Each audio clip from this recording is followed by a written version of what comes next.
بچوں کو اور اپنی بچیوں کو اس بات کی تعلیم دینا چاہیے کہ وہ اللہ رب العزت کی طاقت اور قدرت کو سمجھ جائیں۔ آج یہی چیز ہے کہ ہم اپنے بچے کو ہر طریقے کی تعلیم دیتے ہیں، لیکن آج تک ہم یہ نہیں سوچتے کہ ہمارا بچہ اپنے رب کے تعلق سے کیا سمجھتا ہے، اپنے اللہ کی قدرتوں کو کیا سمجھتا ہے،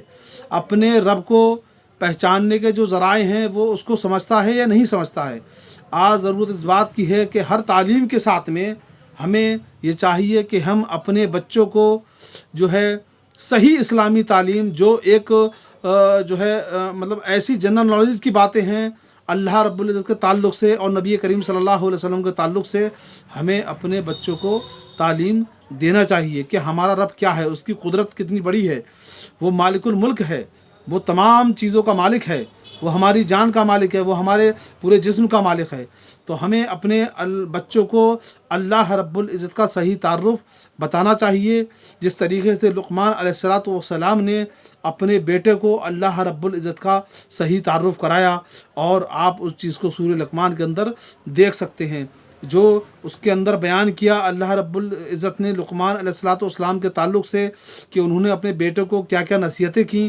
کہ جو ہے مطلب وہ زمین پر چلے تو کیسے نرم ہو کے چلے، اکڑ کر نہ چلے۔ تو یہ سب تعلیم ہے،